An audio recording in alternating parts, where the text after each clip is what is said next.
Sejam bem-vindos a mais um episódio de Icecast, Entre Lares, onde a gente está no meio dos lares e onde a gente entra nos lares. E o tema de hoje é a institucionalização de crianças e adolescentes. Você não sabe o que isso quer dizer? Fica tranquilo, porque muita gente ainda não sabe. E é exatamente para isso que esse podcast de hoje serve, para te explicar o que isso significa. E para isso, nós realizamos uma pesquisa para saber como as pessoas andam acerca desse tema. E para nossa surpresa, as respostas foram bem diferentes. Foram de não faço ideia até é quando um órgão competente atua para garantir que a criança e adolescente tenham seus direitos respeitados. E é exatamente isso. É quando a criança e o adolescente precisam ser retirados dos seus lares, levados a uma casa de acolhimento para que tenham seus direitos assegurados. E isso acontece quando esses direitos têm sido violados pela vida que essa criança vive. Às vezes de situação de vulnerabilidade, pobreza, alguma violência, tanto sexual quanto física. E tudo isso serve para que a gente possa cuidar dessa criança, para que os direitos dela não sejam violados, mas que eles sejam, como foi falado, assegurados. E essa diversidade de resposta nos mostra que esse é um assunto que deveria ser abordado com mais abrangência, porque não deveria ser uma coisa pouco conhecida, mas conhecida por todos. E é para isso que esse podcast serve.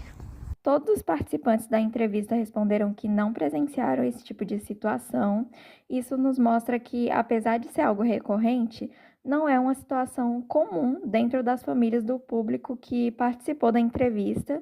Isso também pode ter influenciado na resposta da primeira pergunta, pois poucas pessoas tinham conhecimento sobre o que é institucionalização, e talvez um dos motivos seja não ter presenciado essa situação em suas famílias. E o papel do Estado?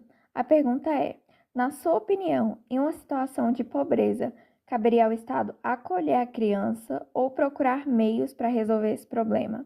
Novamente, todos os participantes concordaram que o problema tem que ser resolvido dentro do ambiente familiar.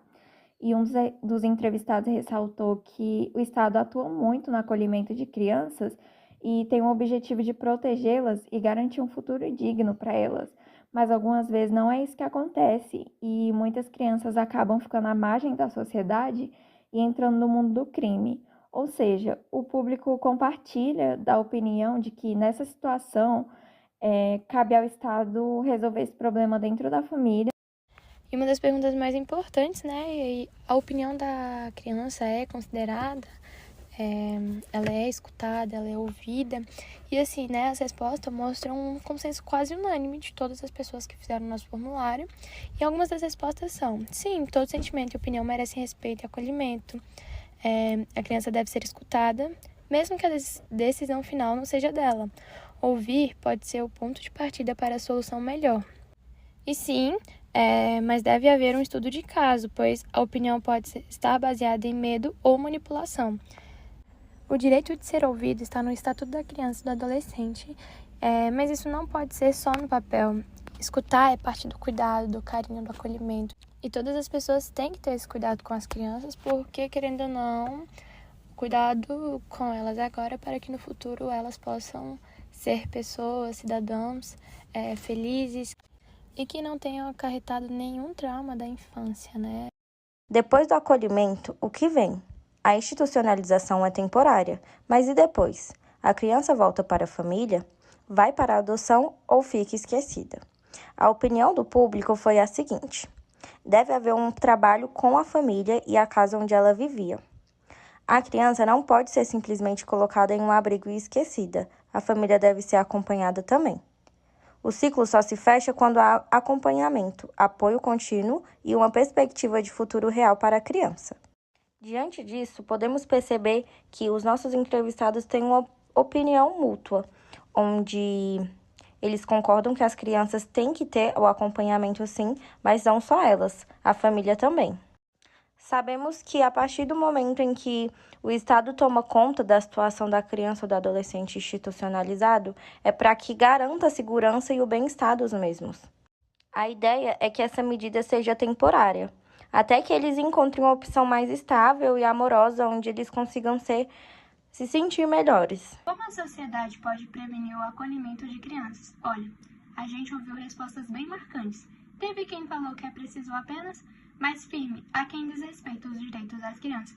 E outras pessoas destacaram o quanto é importante apoiar as famílias que precisam. É claro, muita gente lembrou da importância de denunciar, principalmente nos casos mais graves, como a violência ou o abandono. Essas falas mostram dois caminhos que precisam caminhar juntos. De um lado, o papel do Estado, garantindo políticas públicas e justiça de proteção real. E do outro, o nosso papel como sociedade, estando perto, acolhendo, escutando e apoiando quem precisa. Porque sim, denunciar é importante, mas prevenir mais ainda. Prevenir está no presente, antes do que tudo, e cuidar é estender a mão, e construir redes de apoio de verdade. No fim das contas, as crianças não é o problema. Ela é a prioridade, e garantir os direitos delas é responsabilidade de todos, da família, do Estado e de cada um de nós. E de quem é a responsabilidade? Depois de tudo o que ouvimos hoje, uma coisa fica muito clara. As crianças não é o problema, ela é a prioridade. E garantir os seus direitos não é uma tarefa só de uma pessoa, mas de todos nós. Deve à família, que é preciso de apoio e orientação, deve ao Estado, que deve garantir políticas públicas e eficazes, e deve também à sociedade, que não pode apenas se calar ou se afastar. Por mais necessário que seja, algumas situações não podem ser a primeira resposta e nem tampouco a última. Ela precisa vir acompanhada de cuidados, escutar e principalmente do compromisso com o futuro daquelas crianças ou adolescentes. Porque o futuro que a gente deseja construir começa agora, com a presença e empatia, com a responsabilidade compartilhada. Obrigada por acompanhar até aqui. Esse foi mais um ICCast Entre Lares e nos encontramos no próximo episódio. Tchau, tchau!